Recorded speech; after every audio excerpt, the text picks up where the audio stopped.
The man hit the platform before anyone moved to catch him.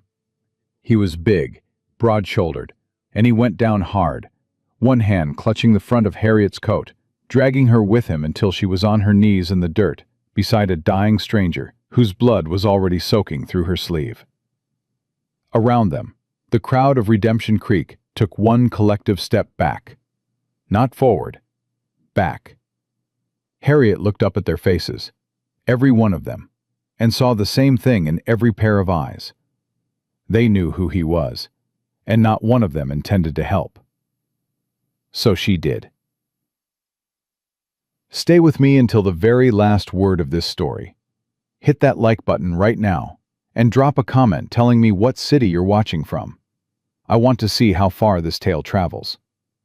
And if you haven't subscribed to this channel yet, do it now, because stories like this one only get told once. The man hit the platform before anyone moved to catch him. He was tall, broad-shouldered, the kind of man who looked like he did not fall down often. And when he went fast. One moment upright, the next crumpling sideways off the bottom step of the train car. One hand shooting out and catching the front of Harriet Calloway's coat as he fell. She went down with him, both knees hitting the wooden planks hard, the weight of him pulling her close enough that she could see the exact color of his eyes when they found hers. Dark brown, completely alert, in tremendous pain. "Don't," he said. The word was barely sound. "Don't call for help." Around them, the crowd of Redemption Creek had taken one collective step back. Not toward them, back. Harriet looked up at their faces. A woman in a blue dress, two men in work clothes, a boy of maybe 12, and saw the same expression on every one of them. Recognition. And the very deliberate choice not to act on it. They knew who this man was, and not one of them intended to help him. Harriet looked back down. "Where are you hit?" she said. His jaw tightened. "Left side. Yesterday. I can see how long it's been." The blood on his shirt was dried dark at the edges and fresh red at the center. A wound that had been badly managed and had kept moving anyway. "Can you walk if I take your arm?" "I walked off that train." "You fell off that train. That's different." She got her arm under his before he could argue. "There's a boarding house 2 doors down. We're going to stand up slowly, and we're going to walk there, and you are not going to fall again, because I am not strong enough to catch you a second time. Do you understand?" Something moved through his expression that was not quite a smile, but was in the same territory. "Yes, ma'am." They stood. He was heavier than he looked, which was saying something. And the sound he made when he got upright was the sound of a man who had been holding back that sound for a very long time. Harriet kept her arm locked through his and walked. The crowd parted for them without a word. She did not look at any of them. She kept her eyes on the door of Ruth McAllister's boarding house, and she counted her steps, and she did not let herself think yet about the telegram in her coat pocket, or the $4 in her purse, or the fact that she had arrived in this town 20 minutes ago and already had a bleeding stranger's weight on her arm. There would be time for thinking. Right now, there was only the door, and the 12 steps between her and it, and the man beside her who was working very hard to stay on his feet. They made it. Ruth McAllister opened the door before Harriet could knock, looked at the two of them once, and stepped back to let them in without a word. That single gesture told Harriet more about Ruth McAllister than an hour of conversation could have. "Back room," Ruth said. "The bed's already made up." "You were expecting someone," Harriet said. "I was expecting trouble. Trouble usually needs a bed." Ruth was already moving down the hall. "Bring him." The back room was small and clean, with a single window that faced the alley and a bed with an iron frame and a wool blanket folded at the foot. Harriet got the man to the edge of the mattress, and he sat down heavily, both hands braced on his knees, breathing through his teeth. "I need my bag," Harriet said to Ruth. "I left it on the platform." "I'll get it. Ruth pointed at the man. "Don't die in my sheets. I just washed them." She left. The man almost laughed. It came out as a controlled exhale instead, but it was close. "She's something," he said. "She's practical." Harriet was already working on the buttons of his coat. "I need to see the wound. I'm going to need you to hold still." "I've been holding still for 18 hours. "You've been moving for 18 hours with a wound that needed to be still. That's the opposite of holding still." She got the coat off and dropped it on the floor. His shirt beneath was ruined, dark and stiff. "I'm going to cut this. Don't argue with me." "Wasn't planning to." She pulled the small scissors from her skirt pocket. She always had scissors, always had matches, always had the 3 things Thomas had told her a person needed to survive any emergency, and cut the shirt from hem to collar in 4 clean strokes. The wound was on his left side, below the ribs. Entry wound, no exit. The bullet was still in him. It had been in him for... She pressed 2 fingers to the skin around it, reading the heat and swelling the way her mother had taught her, before Thomas had taught her the words for what her mother had known. At least 36 hours. The infection was beginning, but had not taken hold. She had time. Not much, but some. "What's your name?" she said, working. A pause. Brief, but there. "Jake Merritt." She filed that pause away without commenting on it. "Where did this happen, Mr. Merritt?" "North of town. Old property near the canyon." Harriet's hands stilled for just a moment. Then she kept working. "Marcus Hale's property?" This pause was longer. "I don't know whose property it was. I was passing through." People passing through don't generally take bullets and keep riding for 36 hours without stopping for help. She looked up at him. He was watching her with those very direct, dark eyes, giving nothing away. "There's a doctor in town?" "I was told the nearest doctor is 40 miles east." "You were told." She sat back on her heels. "By whom?" He said nothing. Ruth came back with Harriet's bag. She set it on the floor beside Harriet, looked at the wound with the calm assessment of a woman who had seen hard things and catalogued them without drama, and said, "I'll boil water." "Thank you." Harriet opened the bag. She had packed it the way she always packed it since Thomas died.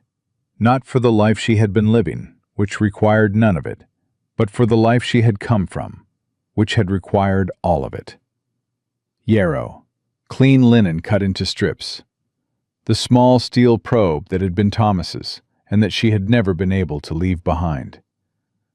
Carbolic solution in a brown bottle that she had refilled 3 times in the past year, even though she had no patience and no legal right to treat them, and nothing but habit and stubbornness keeping her prepared. "The bullet needs to come out," she said.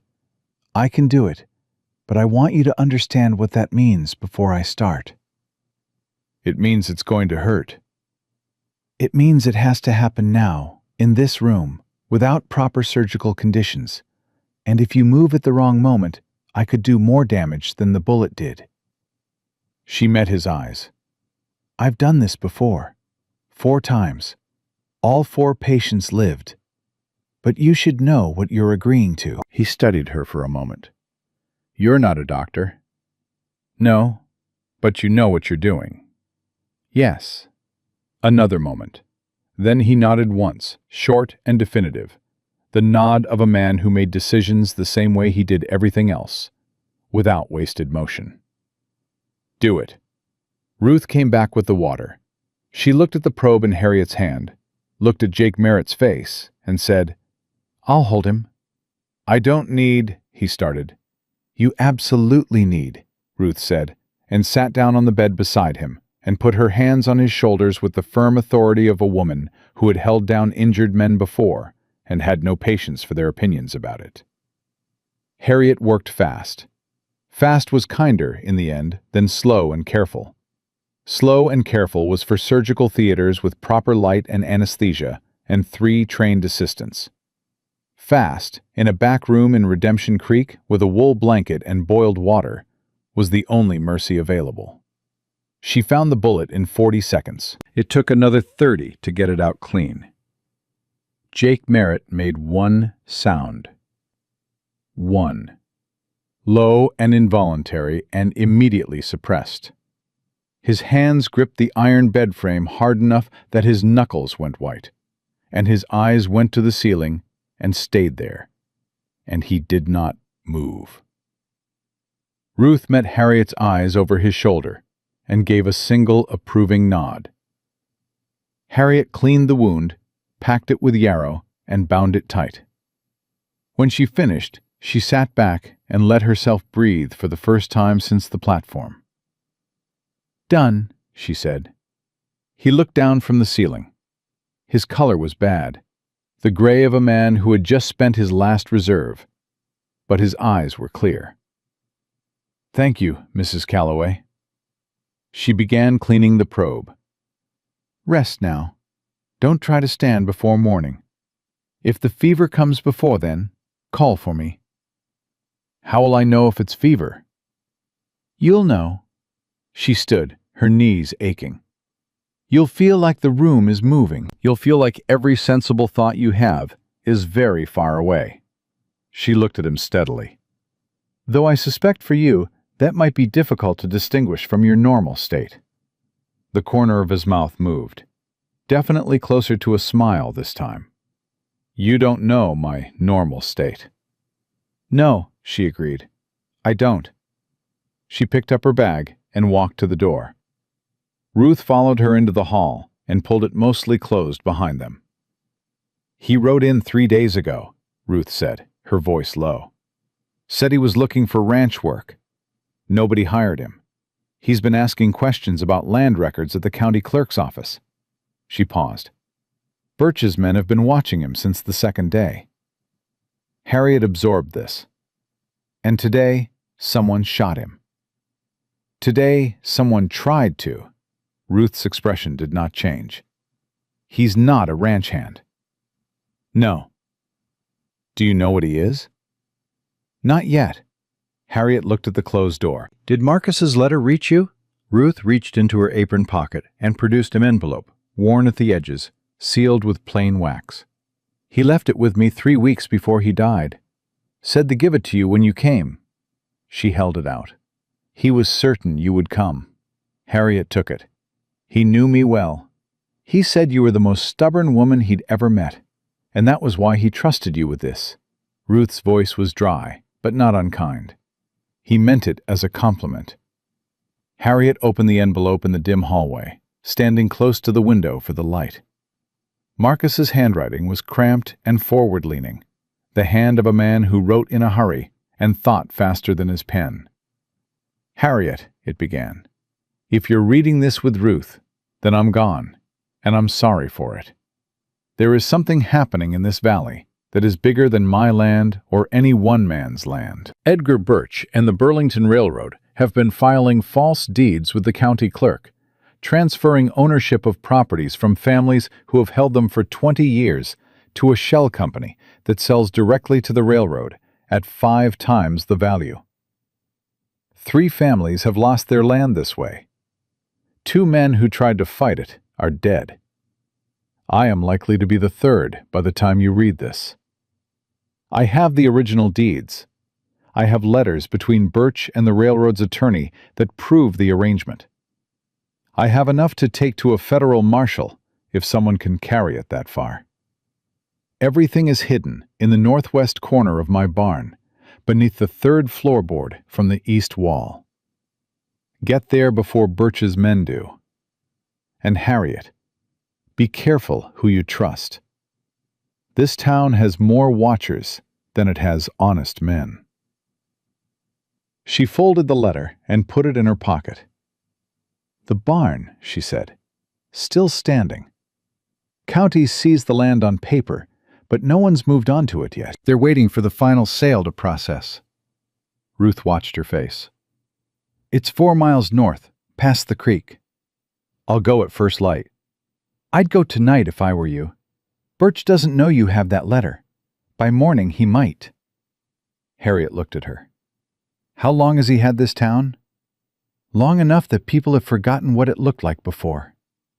Ruth's voice was flat and tired and absolutely resolved. "Long enough that the men who remember are dead." She paused. "Marcus remembered. That's why he's dead too." Harriet set her bag down on the hall table and opened it. She took out the brown bottle of carbolic, the remaining linen strips, and the small packet of yarrow, and set them beside the door to the back room. "If his fever rises before I'm back," she said, "use the yarrow in boiled water. Damp cloth on his forehead. Change it every 20 minutes. Ruth looked at the supplies, then at Harriet. "You're going now. In the dark." "You said yourself I shouldn't wait." "I said I would go tonight if I were you. I'm 60 years old, and I know this land. You've been here 40 minutes. Then tell me which way to go, and I won't get lost." Harriet closed her bag. "I didn't travel 6 days on a train to stand in a hallway while someone else's evidence gets found first." Ruth was quiet for a moment. Then she went to the kitchen and came back with a lantern, a wrapped parcel that smelled of bread and salt pork, and a look on her face that was somewhere between exasperation and respect.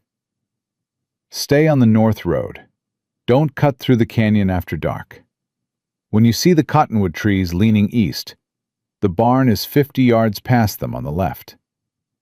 She pressed the lantern into Harriet's hand.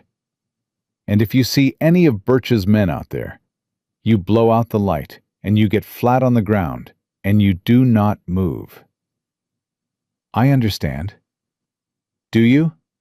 "Because most people say they understand, and then they do the brave, foolish thing anyway." Harriet looked at her steadily. "Those aren't mutually exclusive." She went out the back door into the Wyoming dark. The night was cold and enormous, the kind of cold that came from altitude, an open land, and a sky with nothing between it and the earth to hold in any warmth. The lantern threw a small circle of gold around her feet. She walked inside that circle and kept her breathing even and did not let herself think about what came after the barn. After she had the documents, if they were still there, if no one had found them, if she could get back before dawn. One thing at a time, the barn first, everything else after.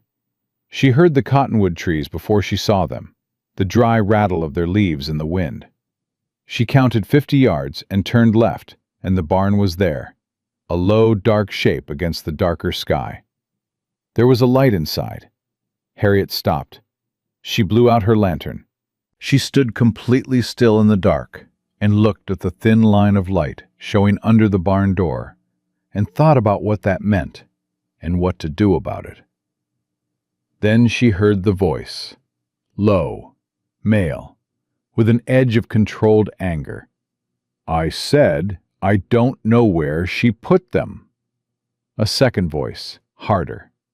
"You were on this property all day yesterday. You told Birch you'd searched every inch." "I did search it." "Then how come the floorboard's been moved?" Silence. Then the first voice, quieter. "Someone was here before us." Harriet pressed herself flat against the exterior wall of the barn and breathed through her nose and thought very fast. The documents were already gone. Someone had gotten there first, sometime between Marcus hiding them and tonight, which meant either Birch's men had them or someone else entirely did. Someone who knew where to look and when to come. Someone like a man who had been asking questions at the county clerk's office for 3 days. Someone who had then gotten himself shot and ended up on a train platform in Harriet's arms. Jake Merritt. The name settled in her chest like a stone dropping into still water. The pause when she'd asked his name. The careful lie about passing through. The way he'd looked at her when she said Marcus Hale's property. Not blank, not confused, but contained. The look of a man pressing down on something he already knew. The documents were not in the barn. She was nearly certain they were in Ruth McAllister's back room, tucked somewhere on the person of a man with a fresh bullet wound and dark, careful eyes, who had told her his name was Jake and let her save his life without telling her a single true thing about why he was here. Inside the barn, something heavy scraped across the floor. Harriet turned and walked back the way she had come, fast and silent in the dark, and did not light the lantern until she was far enough away that the light would not reach the barn. She walked back to Redemption Creek, with her jaw set, and her mind running through everything Jake Merritt had said to her, and everything he hadn't. And by the time she reached Ruth's back door, she had made two decisions. The first was that she would go back into that room, and she would sit down, and she would not leave until he told her everything. The second was that whatever he was hiding, whatever he had come here to do, whatever side of this he was on, she was going to need him. Because Marcus Hale had trusted her with the truth about what was happening in this valley, and the truth needed more than one person to carry it out safely. And the only other person in Redemption Creek who appeared to know what that truth was had a bullet hole in his side and owed her his life. She pushed open the back door. She walked down the hall. She did not knock. Jake Merritt was sitting up against the headboard with his eyes open, which told her he had not slept, which told her he had been thinking, which told her they were both arriving at the same moment from different directions. "The floorboard's been moved," she said. "Birch's men are in the barn right now, trying to figure out who got there first." He looked at her for a long moment, not surprised, not even close to surprised. "Close the door," he said. She did. "Sit down, Mrs. Calloway." "I'll stand." The almost smile again, just for a second. Then it was gone, and what replaced it was something steadier, something that looked like a decision being made. He reached under the mattress and pulled out a folded oilskin packet and held it out to her. "My name is not Jake Merritt," he said. "It's Wade Callahan. I work for the Federal Marshal's Office out of Cheyenne, and those are the documents Marcus Hale died to protect." Harriet looked at the packet in his outstretched hand. She looked at his face. She thought about $4.11 and a dead man's promise, and 6 days on a train, and 40 minutes in Redemption Creek that had already cost her more than most people spent in a year. She took the packet. "Start talking," she said. "And this time, tell me something true." Wade Callahan did not look like a man who was used to explaining himself. He looked like a man who had spent a long time being the one who asked questions, not answered them. And the shift sat uncomfortably on him the way an ill-fitting coat sits on broad shoulders, visible and slightly wrong. He took a breath. Then he said, "How much do you know?" "I know Marcus Hale is dead, and it wasn't his heart." Harriet set the oilskin packet on the small table beside the bed without opening it. "I know Edgar Birch has been filing false deeds with the county clerk. I know at least 3 families have lost their land, and 2 men who tried to fight it are dead." She crossed her arms.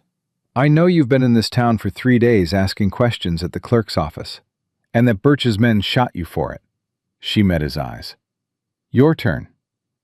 Wade was quiet for a moment, reading her the way she had learned to read him, quickly, thoroughly, looking for what was held back as much as what was offered. Then he reached up and pressed 2 fingers to the bandaging on his side, not adjusting it, just checking, the reflex of a man reminding himself what the stakes of the next few minutes were. "I was sent here 6 weeks ago," he said. "Not as myself. The Marshal's office got a letter from Marcus Hale in early September. He said he had documents proving a coordinated land fraud scheme operating across 4 counties in Wyoming Territory. He said the scheme involved a sitting county councilman, 2 attorneys, a clerk's office deputy, and a direct line to the Burlington Railroad's acquisition department. He paused. He said he'd been trying to get the information to a federal authority for 3 months and that every attempt had been intercepted. Intercepted how? 2 letters that never arrived. One man he trusted, who turned out to be on Birch's payroll. Wade's jaw tightened. Marcus was careful.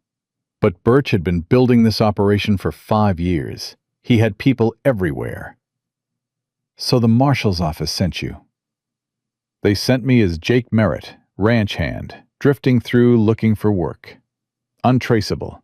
No connection to any federal office. He looked at her steadily. It worked for 3 days.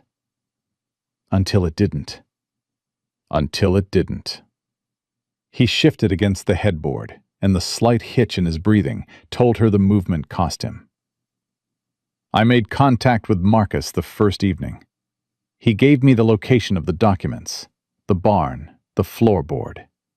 We agreed I would retrieve them after dark on the 3rd day and ride for Cheyenne the same night.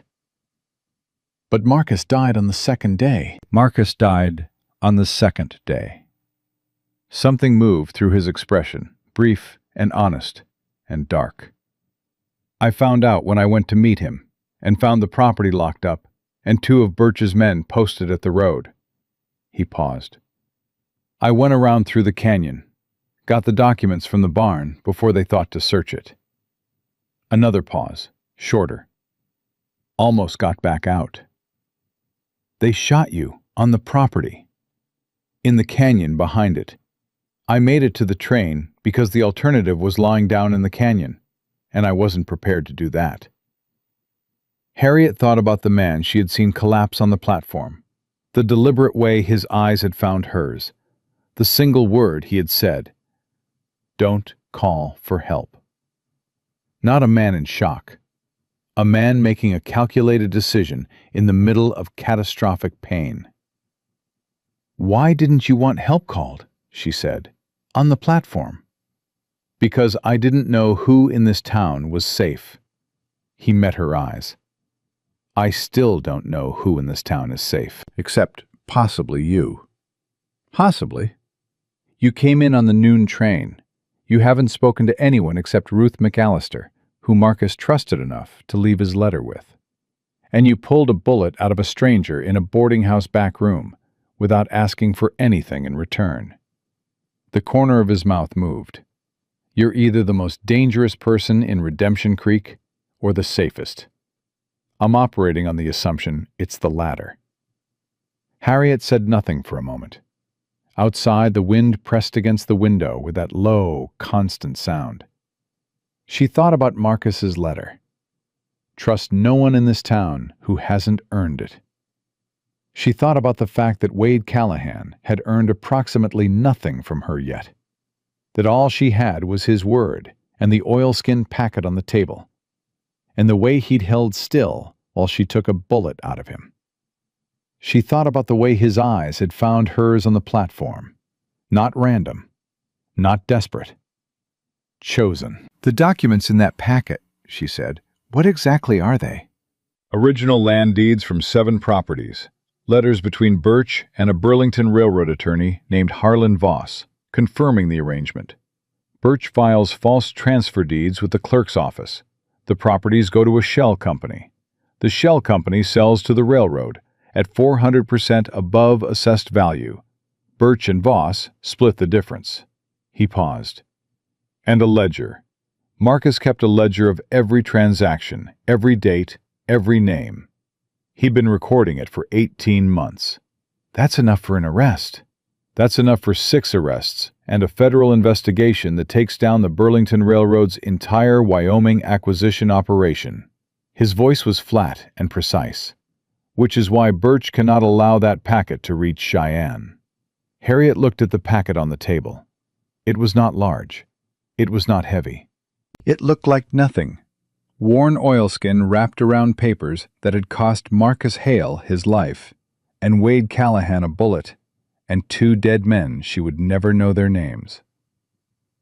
"How do you get it to Cheyenne?" she said. "That's the problem." He said it without self-pity, simply, as a man stating the coordinates of a difficult situation. "I can't ride. Not for at least 4 or 5 days, and even then not hard. The wound will reopen if you push it. Yes, I told you that." Birch's men know someone retrieved those documents from the barn. They don't know who yet, but by morning they'll have talked to every person on that platform, and someone will remember the man who fell and the woman who helped him.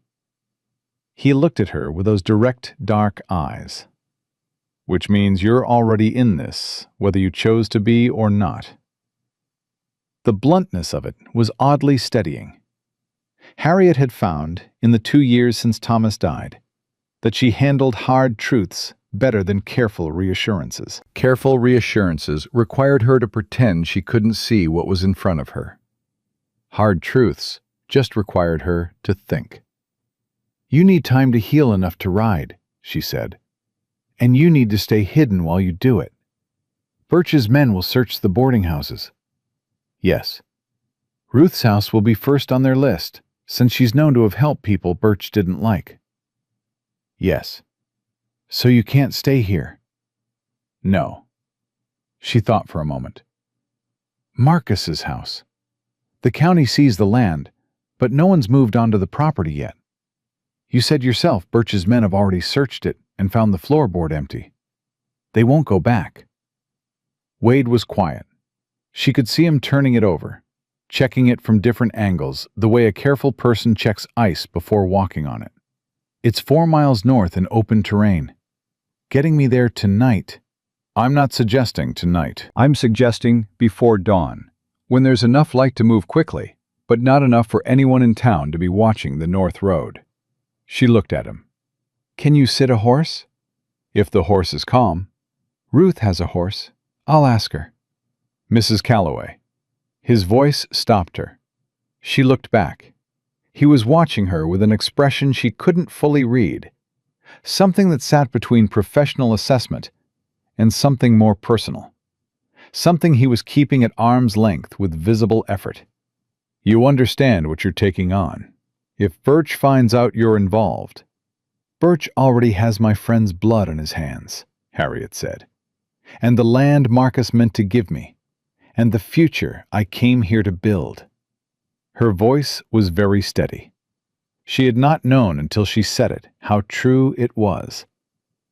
"I'm already involved, Mr. Callahan. I was involved before I stepped off that train. I just didn't have all the information." He held her gaze for a long moment. Something in his expression shifted. Not softened exactly, but opened, the way a door opens when someone finally uses the right key. "Wade," he said. "What?" "My name is Wade.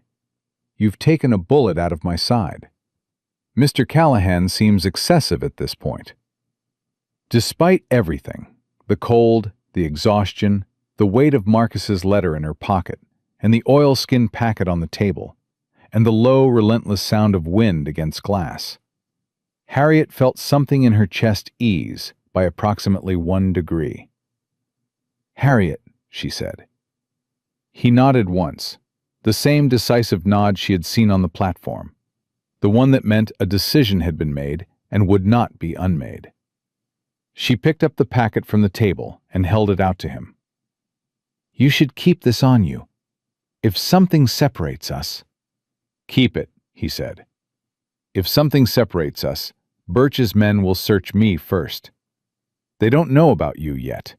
He paused. "And you've already proven you make good decisions under pressure." Harriet looked at the packet in her hand. She thought about the fact that she was standing in a boarding house back room in Wyoming territory at 2 in the morning, holding federal evidence in a land fraud case, having arrived in this town less than 12 hours ago. She thought about what Thomas would say if he could see her. Probably something precise and affectionate and slightly exasperated, in that order. She put the packet in her medical bag, between the carbolic bottle and the clean linen, and fastened the clasp. Ruth McAllister was not asleep. Harriet found her in the kitchen with a cup of coffee and the particular alertness of a woman who had decided some time ago that sleep was a luxury she could manage without. She listened to Harriet's plan without interrupting, her expression giving away nothing, her eyes giving away everything. The quick calculation, the weighing of risk against risk, the moment when the decision landed. "The sorrel mare," Ruth said. "She's calm, and she's quiet, and she won't spook if he's unsteady in the saddle." She stood up. "I'll need her back." "You'll have her back." Ruth looked at her for a moment. "Marcus said you were the most stubborn woman he'd ever met." She picked up her coffee cup and turned toward the stove. "He was right. Get some sleep. 2 hours. I'll wake you before it gets light." "I don't think I can sleep."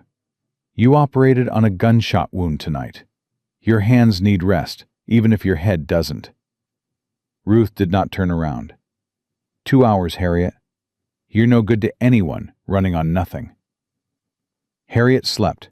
She did not expect to, but she lay down on the narrow bed in the room across the hall from Wade's and closed her eyes, and was gone within minutes.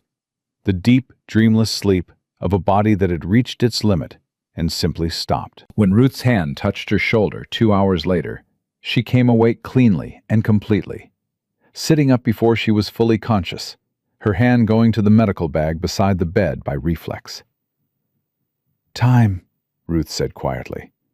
"I've got the mare saddled." The yard behind the boarding house was dark and cold, the sky beginning to separate from black into something slightly less absolute. The first suggestion of gray at the eastern edge.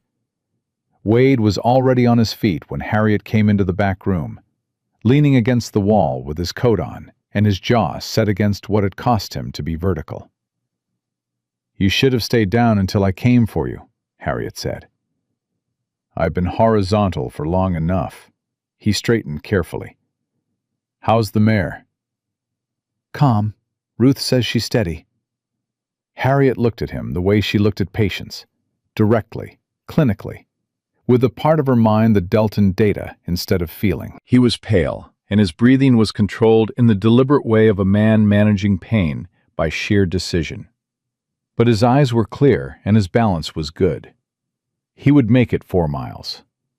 Probably. "You ride, I'll walk alongside." "You don't need to. If you come off that horse in the dark, I cannot get you back on it alone. I'll walk alongside." She held his gaze. "This is not a negotiation." The almost smile. "No, ma'am." Ruth met them in the yard with the mare's reins in one hand and a folded blanket in the other. She handed the blanket to Harriet without comment, and then held the mare steady while Wade mounted, a process that involved one sharp hiss of breath and about 30 seconds of what Harriet privately classified as extraordinary stubbornness in the service of necessary function. When he was up and settled, Ruth looked at him for a long moment. Then she looked at Harriet. Something passed between the two women that didn't need words. The particular understanding of people who had both spent time being told a situation was impossible and had both responded by doing the thing anyway. "I'll send word if Birch's men come asking," Ruth said. "How?" Harriet said. "The boy who delivers my milk lives on the North Road. He knows those 4 miles the way you know your own name." Ruth patted the mare's neck once. "He'll find you." They moved out through the back gate into the alley, and then north along the edge of the road, staying off the main track, the mare's hooves quiet in the soft dirt. Harriet walked at the horse's left shoulder, one hand resting lightly on the stirrup in case she needed to move fast. The cold was the kind that lived in the bones, not just on the skin, and it pressed in around them with a particular intimacy of very early morning. Wade did not speak for the first mile. He rode the way she had expected him to ride, still economical, expending nothing that didn't need to be expended. She could see the effort it cost him in the set of his shoulders, and she did not remark on it. After the 2nd mile, he said quietly, "How did you end up here?" Harriet considered not answering. Then she thought about what she had said to him in the back room, that she was already in this, that she had been in it before she stepped off the train, and decided that the same honesty she had demanded from him was the least she could offer in return. "My husband died 2 years ago," she said. "He was a doctor. He got sick treating patients who couldn't pay him, and he died of it and left me with his debts and his medical bag, and the knowledge of how to do a job I'm not allowed to do legally." She kept her voice even, the way she had learned to talk about Thomas, directly, without the careful management of grief that people expected and that she had never been able to perform convincingly. "Marcus Hale was my mother's oldest friend. He wrote to me when he heard about Thomas. Said he wanted to give me his land, a chance to start over somewhere that didn't know me as someone's widow." She paused. It was the first time in 2 years that anyone had offered me something that wasn't pity. Wade was quiet for a moment. "I'm sorry about your husband." "Thank you. And I'm sorry about the land." "The land isn't gone yet." She said it the way she said most things she needed to be true, flatly, firmly, as a statement of fact rather than hope. "That's what the packet is for." She felt him look at her in the dark, though she kept her eyes on the road ahead. "You said you've taken a bullet out 4 times, he said. "Where did you learn that?"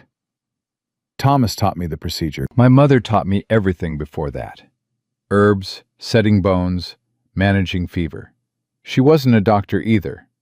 She was just a woman who knew things and taught them to me because she said knowledge was the one thing no one could take away from a woman." Harriet paused. "She was wrong about that, actually. They can take it away. They just can't stop you from using it when you're alone in a room with someone who's dying and there's no one else." "No," Wade said quietly. "They can't stop that." The cottonwood trees appeared out of the dark, their leaves rattling in the pre-dawn air, and Harriet counted 50 yards and turned left, and the shape of Marcus's barn and house rose against the lightening sky. No lights, no horses, no movement. They stopped at the edge of the property and waited for 30 seconds, both of them still and listening, reading the silence for anything inside it. The silence was clean. "All right," Harriet said. The house was locked, but not barred. A simple latch that yielded to the knife Ruth had pressed into Harriet's hand as they left without explanation, only the look of a woman who had learned to anticipate what was needed. Inside, the house smelled of dust and wood smoke, and the particular absence of someone who had been there recently and was not anymore. Marcus's absence sat in the rooms like a presence of its own. She got Wade to the back bedroom and onto the narrow bed with less difficulty than she had expected, which told her the ride had cost him more than he was showing. She checked the bandaging in the thin gray light coming through the curtains, changed the dressing with the supplies in her bag, and told him what she had told him at Ruth's. "Don't try to stand before I say you can. I mean it this time. I heard you the first time. You were also on a horse 4 miles from where I told you to stay." The almost smile, exhausted this time, but genuine. "I was on a horse going where you needed me to go." Harriet looked at him for a moment. The light was coming up slowly outside, filling the room with something between dark and gray, soft and without definition.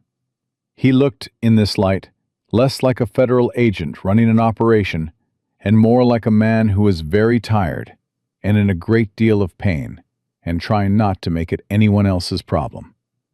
She knew that particular kind of tired. She had seen it in Thomas. She had seen it in herself, in the mirror, in the year after he died. "Rest," she said. "I'm going to look through the house. Marcus may have left more than what's in the packet." Harriet. Her name in his voice, careful, deliberate. She stopped. "Whatever you find in here, whatever else Marcus left, it may make you a more direct target than you already are. You understand that?" "I understand that sitting still makes me a target too." She picked up her bag. and I've never been very good at sitting still." She left him there, in the growing light, and moved through Marcus Hale's empty house with quiet, methodical purpose, opening drawers and checking shelves, and running her hands along wall seams, the way her mother had taught her to look for things people hid. Not where valuables went, but where trust went, where the things too important to risk losing lived in the small, careful spaces people made for them. She found it in the kitchen, behind a loose stone in the fireplace wall. A small notebook, different from the ledger in the oilskin packet. Not figures and dates, but names. A list of names, with 2 columns beside each one. What they knew, what they were willing to say. Harriet sat down at Marcus's kitchen table in the early morning light and read every page. By the time she finished, the sun was fully up, and she understood 3 things she had not understood before. The first was that the fraud was larger than even Wade's briefing from the marshal's office had described. The second was that one of the names on Marcus's list was a woman, a widow named Clara Foss, who had lost her husband's ranch 6 months ago, and who Marcus believed had seen the false deed being filed in person. The third thing was that Clara Foss lived 2 miles east, and she was still alive. And if Birch knew Marcus had kept this notebook, she would not be alive much longer. Harriet closed the notebook and put it in her medical bag beside the oilskin packet, and stood up from Marcus's kitchen table with her jaw set and the particular focused calm of a woman who had stopped being surprised by what the world required of her, and had simply decided to meet it. She went back to the bedroom doorway. Wade was awake, watching the ceiling, which told her he had not slept at all. "There's a witness," she said. "A woman named Clara Foss. Marcus believes she saw the false deed being filed. She's 2 miles east, and Birch doesn't know Marcus kept her name written down." She held up the notebook. "But it's only a matter of time before he figures out there was more than the packet." Wade pushed himself upright, slowly, his eyes already sharp and working. "How fast can you get to her?" "On foot? An hour, maybe less." "Go," he met her eyes. "I'll be here when you get back." Harriet looked at him for a moment.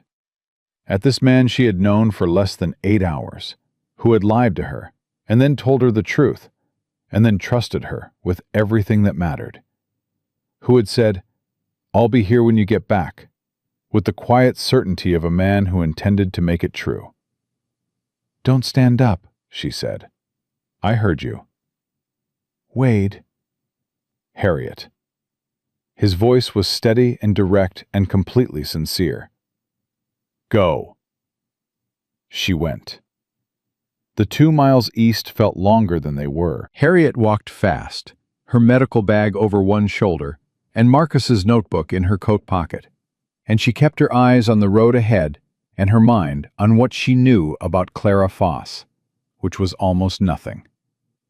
A widow, a lost ranch, a name in a dead man's notebook with 2 words written beside it in Marcus's cramped hand.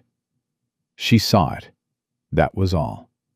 2 words that could mean everything or nothing, depending on whether Clara Foss was willing to say out loud what Marcus believed she had seen.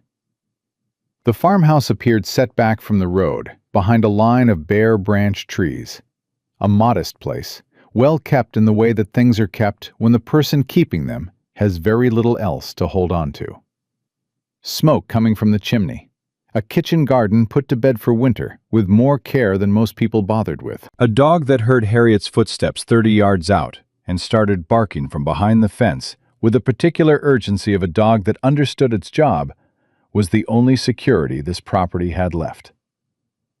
Harriet stopped at the gate and waited. That was what you did with farm dogs and frightened people. You stopped, and you waited, and you let them come to you on their own terms. The door opened. The woman who appeared in it was perhaps 50, lean and straight-backed, with gray-streaked hair and the careful stillness of someone who had learned to read approaching strangers the way other people read weather. She looked at Harriet for a long moment without speaking. "Mrs. Foss," Harriet said, "my name is Harriet Calloway. I was a friend of Marcus Hale's." Something moved through the woman's expression. Not quite grief, not quite fear. The particular movement of a face when it hears a name it has been both dreading and waiting for. "Marcus is dead," Clara Foss said. "I know. I'm sorry." Harriet kept her hands visible, her voice level. "He left a notebook. Your name is in it. He believed you could help us stop the man who killed him." Clara Foss looked at her for another long moment. The dog had stopped barking and was sitting at her feet now, watching Harriet with the same careful attention as its owner. Then Clara stepped back from the door. "Come in," she said, "quickly." The kitchen was warm and smelled of coffee and beeswax, and the particular industry of a woman who filled her hours with work because stillness left too much room for fear. Clara poured 2 cups without asking and set them on the table, and sat down across from Harriet with her hands wrapped around her own cup and her eyes very direct. "How did you know Marcus?" she said. "He was my mother's oldest friend. He wrote to me after my husband died. He wanted to give me his land." Harriet paused. "He wanted me to have a fresh start. He was always doing that," Clara said quietly. "Finding people who needed something and figuring out how to give it to them without making them feel like charity." She looked down at her cup. "He told me the same thing 6 months ago, when I lost the ranch. Said he would help me fight it. That he was gathering evidence." A pause. "I told him it was too dangerous. That Birch had too many men in too many places." "You were right that it was dangerous," Harriet said. "But the evidence exists. Marcus spent 18 months collecting it. We have the deeds, the letters, the ledger. And there's a federal marshal's agent in this county right now, ready to carry all of it to Cheyenne." She leaned forward slightly. "What we need is a witness. Someone who can say in front of a federal authority that they saw the fraud being committed in person, not just on paper." She met Clara's eyes. "Marcus believed that was you." Clara was quiet for a long moment. The fire settled in the grate.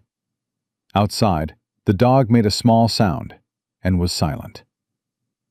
"I went to the clerk's office last April," Clara said finally.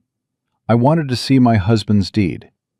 George died in February, and I needed to understand what I had left, what I owned." Her hands tightened around the cup. "The deputy clerk, a young man named Sutter, he pulled the file, and I could see right away that something was wrong. The deed on record had George's signature, but George had never signed anything in his life that didn't have my name beside it. 40 years of marriage, every paper, every contract, side by side." Her voice did not waver. It had the quality of a voice that has said the hard things so many times in its own head that the saying of it aloud has become almost mechanical. "That signature was not his. I know George's hand the way I know my own face." "Did you say anything?" "I said I wanted to see the original. Sutter said the original was in county archive storage. I said I wanted to file a dispute. He said I needed an attorney." A short pause. "Birch's man was in the office that afternoon. He was standing at the back counter, pretending to read a notice. When Sutter told me I needed an attorney, this man said he knew a good one. Very helpful, very smooth." Clara looked at Harriet steadily. "I was back on my property by nightfall, with a visit from 2 of Birch's riders, telling me the county had assessed unpaid taxes on the property, and that I had 30 days to vacate or face removal." "You lost the ranch in 30 days?" 26. Clara's voice was flat and dry and absolutely without self-pity. "I had nowhere to go. My daughter is in Denver. I'm staying here in my sister's house." A pause. "My sister is also a widow, also on land that shares a boundary with the Burlington Railroad's projected route." The meaning of that sat in the air between them, without needing to be elaborated. "Will you testify?" Harriet said. "To a federal authority. On record." Clara looked at her for a long moment. "If I testify, and Birch finds out before that testimony reaches the right people, I'm dead. My sister is dead. She said it the way people say true things that they have already accepted. Not for effect, not for sympathy, just because it was accurate. Marcus found out. We see how that ended." "Marcus was alone," Harriet said. "You wouldn't be alone. We have the documents. We have a federal agent. We have—" She stopped. She had almost said, "We have Ruth McAllister, and the names of every family Birch has wronged, and a town that is more tired of being afraid than it knows yet." She didn't know if that was true. She knew it was what she needed to be true. "We have enough to move fast if we move now, before Birch knows what we have. The agent is ready to ride for Cheyenne within the week." Within the week is a long time in this town. "I know." Harriet held her gaze. "But it's the only window we have." Clara was quiet. She looked down at her coffee cup, then at her own hands, then at something past Harriet's shoulder that was probably not in the room at all. Whatever she was looking at, she looked at it for a long time. "George built that ranch with his own hands," she said finally. 30 years. Started with nothing and ended with 300 acres and a breeding stock any man in the territory would have been proud of." Her voice was very quiet. "He died thinking it was going to his children and his children's children. He died thinking he had built something that would last." She looked at Harriet. Birch took that. Not just the land. The meaning of George's life. Everything he spent himself building. A pause that had the quality of a decision settling into place. "Yes, I'll testify." Harriet let out a breath she had been holding without knowing it. "Thank you." "Don't thank me. Tell me what you need me to do." They talked for 20 minutes, quickly and specifically, Harriet laying out the plan the way Thomas had taught her to explain medical procedures, clearly, in order, without softening the hard parts. Clara listened with the focused attention of a woman who had survived 60 years on the frontier by paying close attention when it mattered. She asked 2 questions, both of them good ones. She did not flinch at anything.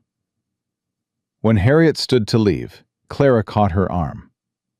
"There's something else," Clara said. "Something I didn't tell Marcus because I wasn't certain. I'm still not certain, but you should know." She paused.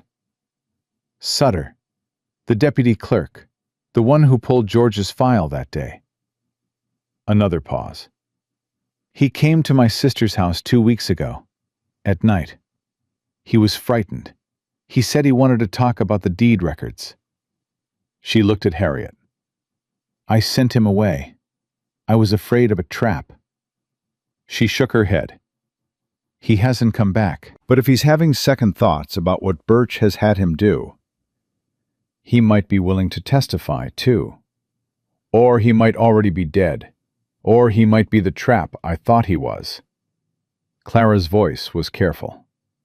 "I'm telling you because Marcus would have told you. Because you should know all of it, not just the parts that are easy." Harriet thought about Marcus's letter. Trust no one in this town who hasn't earned it. She thought about the particular usefulness of a county clerk's deputy who had processed every false deed and knew every name. A man like that, willing to talk, was worth more to a federal case than anything currently in the oilskin packet. A man like that, silenced before he could talk, was another death on Birch's ledger. "I'll look for him," Harriet said. Carefully. She was back on the road east when she heard the horse. One rider, coming from the direction of Redemption Creek, moving fast. Not the casual pace of someone with somewhere ordinary to be. Harriet stepped off the road into the scrub without thinking, and stood still and watched the rider pass 30 yards away without slowing. She recognized the horse before she recognized the man. The same well-kept animal she had seen tied outside Marcus's barn the night before. The horse that didn't belong to any rancher having a hard year. Birch's man, riding north, toward Marcus's property. Harriet did not think. She turned and moved. She went cross-country rather than staying on the road, cutting through the scrub brush and frozen grass in a straight line rather than following the road's curve, trading the easier surface for the shorter distance. Her boots were wrong for it. Her skirt caught twice on low branches, and she was breathing hard by the time the barn came into sight. But she was faster this way by 10 minutes at least, and 10 minutes was everything. The rider's horse was tied at the front of the property. She could see it from 50 yards out. She went around the back. The rear door of the house was the way she had left it, pulled mostly closed, the simple latch not fully engaged. She eased it open with one hand and went in low and quiet, the way she had gone into houses with Thomas when he was called to patients who might be frightened by a sudden entrance. The kitchen was empty. She heard the voices from the front of the house. 2 of them. One she didn't recognize. Flat, cold. The voice of a man who delivered bad news the way other people delivered mail, without particular emotion. The other voice she knew. Wade. "I told you," Wade was saying. His voice was completely steady, not the voice of a man caught in a situation, but the voice of a man managing one. "I'm a ranch hand. I was shot by someone I never saw. I came here because the house was empty and I needed somewhere to rest." "Whose horse is that in the barn?" "Found it wandering. Figured its owner would come looking." A pause. "Jake Merritt." "That's what you told people in town." "That's my name." "Funny thing," the other voice said, with the particular flatness of a man who did not find it funny at all. "Merritt's not a name anyone around here knows. No one hired you. No one saw you at the stockyards. No one knows where you came from." Another pause. "Mr. Birch likes to know where people come from. Mr. Birch is welcome to ask me himself. Mr. Birch sent me. Then Mr. Birch should have come himself." A beat. "I'll wait." Harriet stood in the kitchen doorway and looked at what she had. The situation was simple and bad. One of Birch's men was in the front room with Wade, who was wounded and in no condition to handle a physical confrontation, and who was also, she was acutely aware of this, the only person currently standing between the evidence in her medical bag and the man who wanted it destroyed. She looked at her medical bag. She looked at the kitchen around her. She looked at the cast iron skillet sitting on the cold stove. She picked up the skillet. Then she put it down. Then she straightened her coat, smoothed her hair with one hand, picked up her medical bag, and walked into the front room the way she had walked into every examination room in 4 years of assisting Thomas, as if she had every right to be there and was mildly irritated at being made to wait. The man was perhaps 40, heavy in the shoulders, with a deputy's badge that fit his vest better than the one on the boy at the barn had fit his. He turned when Harriet came in, his hand moving to his hip by reflex, and she held up her medical bag before he could do anything with that reflex. "I'm his nurse," she said, brisk and impatient. "If you've had him sitting upright, I'm going to have to redo the dressing. Gunshot wounds at his stage don't respond well to—" "Who are you?" The man stared at her. "Who are you?" "Harriet Calloway. I came in on yesterday's train. I'm a medical professional, and this man is my patient. Now either explain why you're in this room or step out and let me work." She looked at Wade as she said it. He was sitting in the chair by the window, upright, controlled, giving nothing away, but she could see the cost of it in the line around his mouth and the careful way he was breathing. His eyes met hers for just a fraction of a second. Not relief, something more specific than relief. The look of a man recalibrating a plan very quickly. "Medical professional," the deputy said slowly. My husband was Dr. Thomas Calloway of Philadelphia. I trained under him for 4 years. She opened her medical bag on the side table and began removing instruments with the efficient confidence of long habit. This man was brought to my attention at the boarding house yesterday. He had a bullet in his left side and a fever coming on. I removed the bullet and stabilized him. He needs rest and regular dressing changes, and instead, he's apparently been sitting up talking to— She glanced at the badge. To a county deputy, which is lovely for the county, but bad for his wound. The deputy looked at Wade. Wade looked at the deputy, with the patient blankness of a man who had absolutely nothing to hide, and was finding the whole conversation mildly inconvenient. She talks a lot, Wade said. Patients who rest properly don't require extensive talking, Harriet said without looking up. Sir, I'm going to need you to let this man lie down. If you have questions for him, you can come back tomorrow. The deputy was quiet for a moment that stretched long enough to be genuinely uncomfortable. Harriet kept her hands moving, kept her expression set in the mild professional irritation she had borrowed from 3 different doctors she had watched Thomas work with, and did not look at him directly. Mr.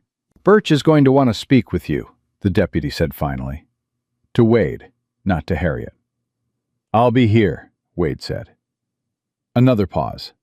Then the deputy moved toward the door, and Harriet felt the tension in the room change by approximately 10 degrees in the right direction. He stopped in the doorway. You came in on yesterday's train, he said, to Harriet this time. That's correct. What brings you to Redemption Creek? I was told there was no doctor within 40 miles. She looked at him directly for the first time, with the practiced candor of someone who has learned that the most convincing lies are built around true things. After my husband died, I needed somewhere I could be of use. I put out inquiries through the medical community. This town came up. She held his gaze. Is that a problem? He looked at her for a moment. Then he touched the brim of his hat in the gesture that looked like courtesy and felt like a door being left ajar rather than closed, and walked out. Harriet did not move until she heard his horse leave the yard. Then she sat down in the chair across from Wade and put her hands flat on her knees and breathed. That was well done, Wade said. Don't. She looked at him. Don't compliment me yet. He's going to tell Birch about me. Birch is going to ask questions. By tonight, he's going to know I arrived on the same train you were on, and that I set up inside Marcus Hale's house within 12 hours of arriving in this town. She met his eyes. We have less time than we thought. Wade was quiet for a moment. She could see him thinking, the same way she thought. Not panicking, just reorganizing. Adjusting the map of the situation to account for the new information. How did it go with Clara Foss? He said. She'll testify. And there's something else. Harriet told him about Sutter, the deputy clerk, the late-night visit to Clara's sister's house, the fear she had seen in him according to Clara's account. She told it quickly and completely, the way she had learned to report medical observations. Everything relevant, nothing extraneous. Wade listened without interrupting. Sutter, he said when she finished. You know the name. He's processed every false deed that's gone through that office. If he's willing to turn— He stopped. Where is he now? I don't know. Clara doesn't know. He came to her sister's house 2 weeks ago and hasn't been seen since. Harriet looked at him steadily. Which could mean he's frightened and lying low. Or it could mean Birch found out he was having second thoughts. The fire had burned low in the grate. Outside, the morning had settled into the flat gray light of a winter day in Wyoming, and the silence of the property around them had the quality of something waiting, rather than something resting. We need to move faster than a week, Harriet said. I can't ride hard for at least 3 more days. I'm not talking about you riding. I'm talking about getting word to the marshal's office in Cheyenne. Is there another way? Telegraph? Birch controls the telegraph office. Of course he does.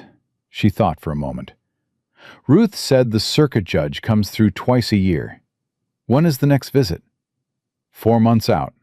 Then we need someone who can ride to Cheyenne and isn't known to Birch. She looked at Wade. Someone who can carry the documents and Clara's signed statement and get it to the right hands before Birch realizes what's happened. Wade was quiet. She watched him think. Then something shifted in his expression. Not quite certainty, but the edge of it. Marcus's letter to the marshal's office, he said. When he first reached out to us, he used a name. Someone he said he trusted to carry messages. A rider, not local, who moved between here and Cheyenne every 2 weeks on a mail contract. Harriet felt something in her chest sharpen into focus. Does this person know about the case? They know there was a case. They don't know the details. He met her eyes. They were Marcus's fail-safe. If something happened to him before I arrived, this person was supposed to be contacted. Who contacts them? Ruth McAllister, Wade said. She's the only one in this town Marcus trusted with that name. Harriet stood up. She already had her coat on. She was already moving. Stay down, she said. I mean it this time. Harriet. His voice was very quiet. She stopped. Birch's man is going to report back within the hour. Wade's eyes were direct and absolutely serious. Once he does, this property won't be safe. We need a different location by tonight. I know. She looked at him. I'll handle it. How? She thought about Clara Foss and her sister's farmhouse 2 miles east.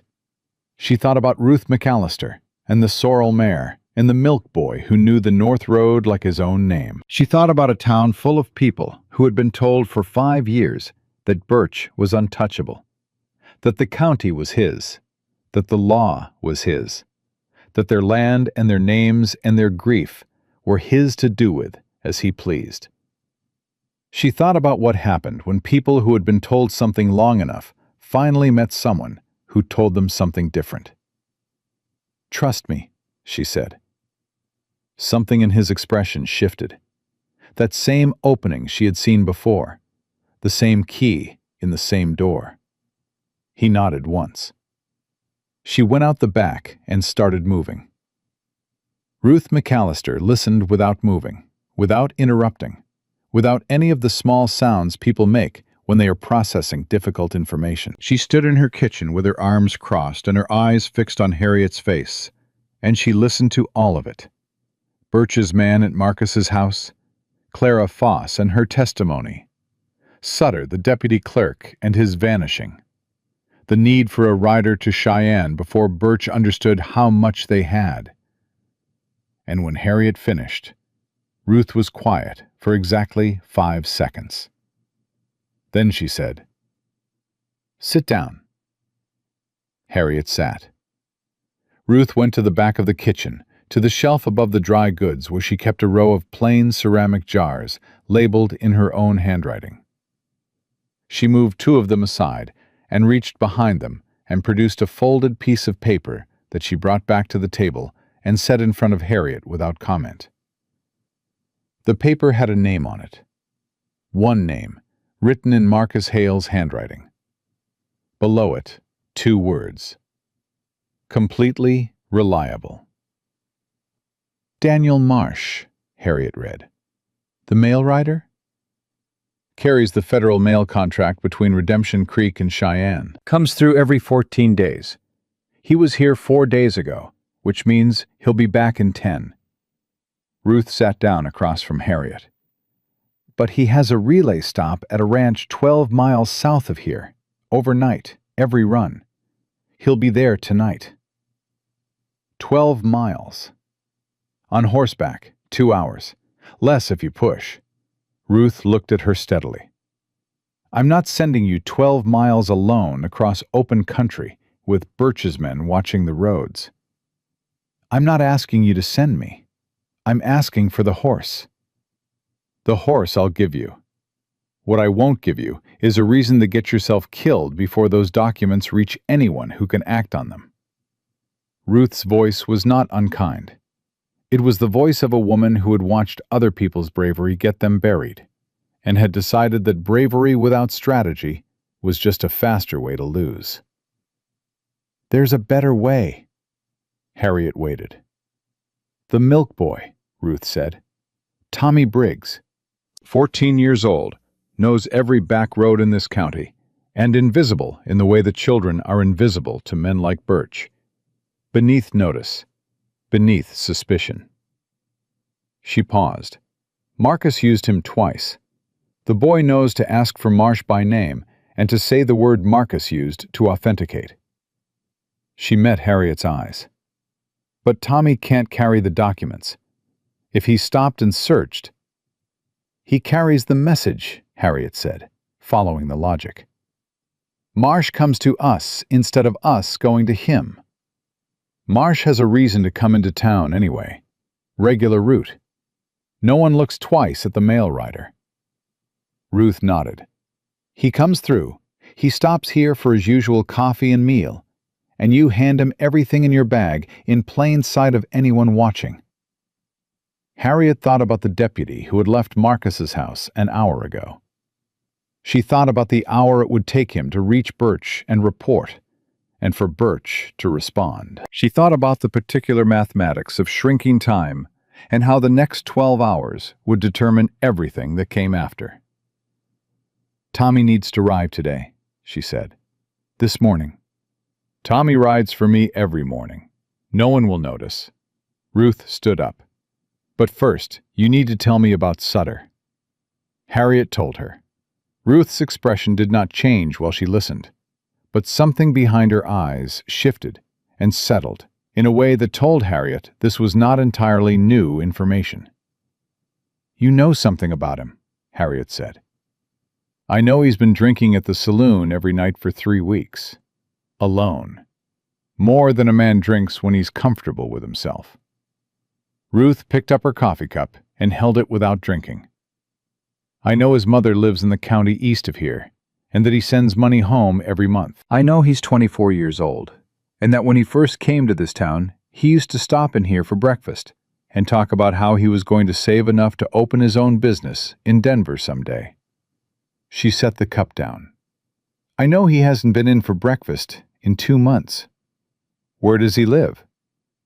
"Rooms above the hardware store on the south end of Main Street." "Has anyone seen him in the last week?" Ruth was quiet for a moment. "Mrs. Greer, at the dry goods, said she saw someone at his window 3 nights ago. Light on late, then gone." Harriet thought about Clara's account. A frightened young man at a door at night, turned away, not seen since. A man who had processed enough false deeds to understand exactly what he had been part of. A man who might be the difference between a case that held in federal court and one that Birch's attorneys could pick apart at the seams. If he's alive, and he's hiding, he needs to know there's a way out, Harriet said. He's not going to walk into the street and turn himself in. But if someone came to him privately and told him there was federal protection available, federal protection that currently consists of 1 wounded agent in a house that Birch already knows about, Ruth said, not unkindly, and documents that prove 6 years of coordinated fraud, and a witness willing to testify, and a mail rider who can have all of it in Cheyenne inside 4 days. Harriet met her eyes. That's not nothing, Ruth. Ruth looked at her for a long moment. The kitchen was quiet around them, the ordinary sounds of the boarding house going about its morning muffled and distant, belonging to a different world than the one happening at this table. No, Ruth said. It's not nothing. She stood up. I'll send Tommy, and I'll find out if Sutter is still in those rooms. She moved toward the hall. You need to go back to your patient, and you need to stay off the main street. Birch's man will be back through town within the hour, and I don't want him seeing you walking around like you own the place. I might need to own the place before this is over." Ruth stopped in the doorway and looked back at Harriet with an expression that was as close to a smile as Harriet had seen on her. "Marcus said the same thing about this town the first week he arrived here." She paused. 40 years ago. Harriet took the sorrel mare back to Marcus's property, along the back route Ruth had shown her, staying off the road, moving through the dry grass and frozen ground at a pace that was careful enough to watch for riders and fast enough to matter. The mare was exactly what Ruth had promised, calm and quiet, reading Harriet's inexperienced hands with the patient intelligence of an animal that had carried nervous riders before and understood that patience was its own kind of competence. Wade was where she had left him, which was to say, he was not in the bed where she had told him to stay, but in the chair by the front window where he could see the approach road, upright and alert, and not remotely apologetic about either fact. He looked at her when she came in, and she could tell from the way his eyes moved across her face that he was reading the situation the same way she would have read it, quickly, looking for the shape of the news before she spoke it. "Good and bad," she said, before he could ask. "Good first. Ruth has the rider's name. He'll be contacted today, and he'll come through on his regular mail route tomorrow, which means no one has a reason to notice him stopping here." She set down the medical bag and sat across from him. "Clara Foss will provide a signed statement. That goes with the packet." "And the bad?" "Birch's man has had time to report. We need to be somewhere else by nightfall." She looked at him steadily.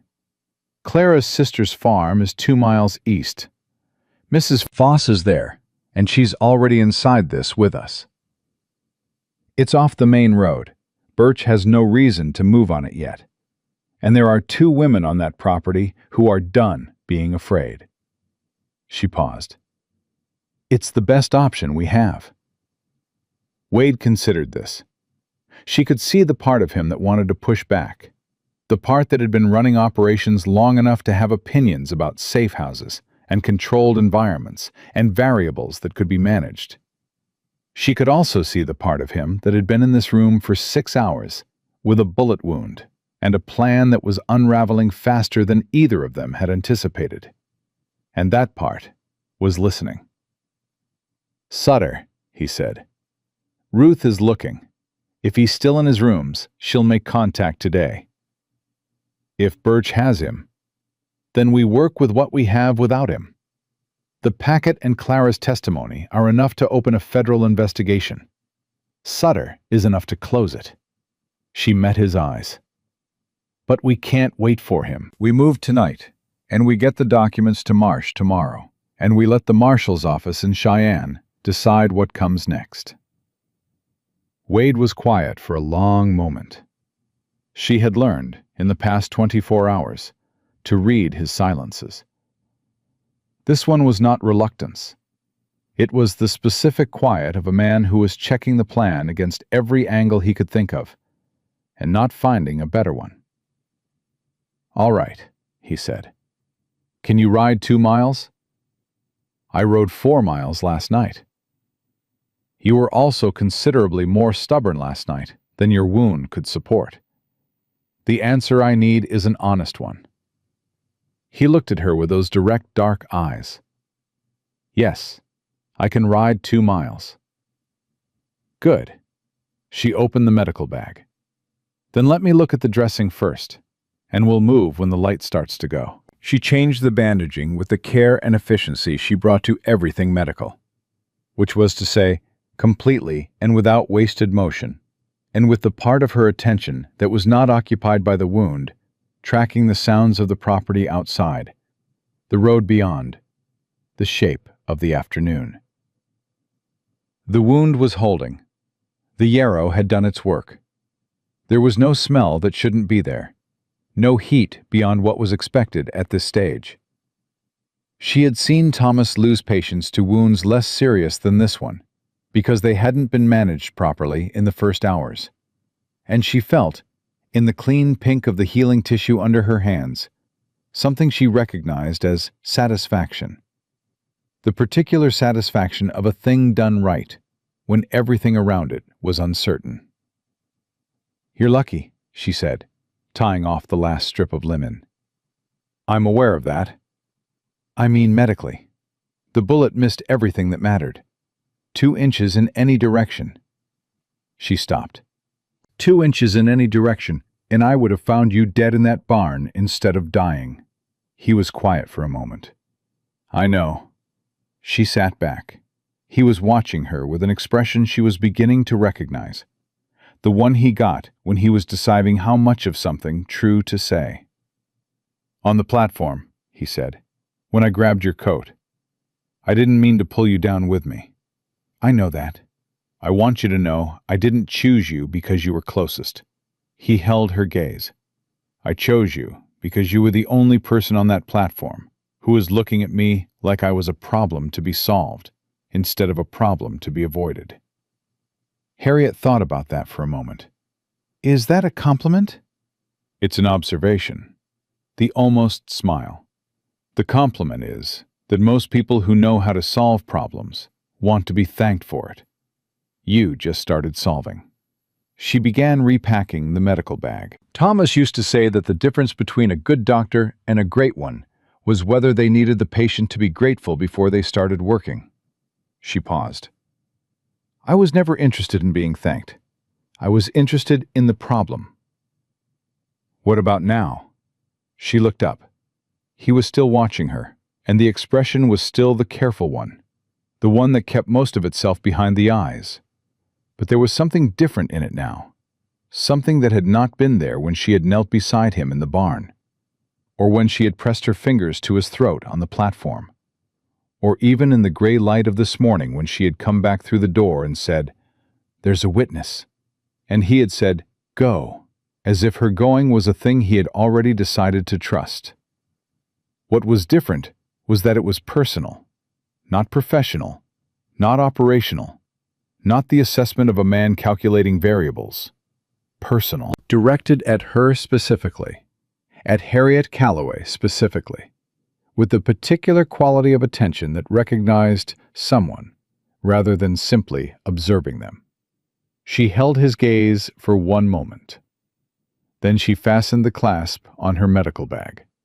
"Now, I'm interested in getting these documents to Cheyenne," she said. The door opened. Both of them moved at the same instant, Harriet's hand going to the medical bag, Wade straightening in the chair. And then they both went still, because the person in the doorway was Tommy Briggs, 14 years old, red-cheeked from hard riding, out of breath, with the specific expression of a boy delivering something important, and aware of exactly how important it was. "Mrs. McAllister sent me," he said to Harriet. "She found him." "Sutter?" "Yes, ma'am.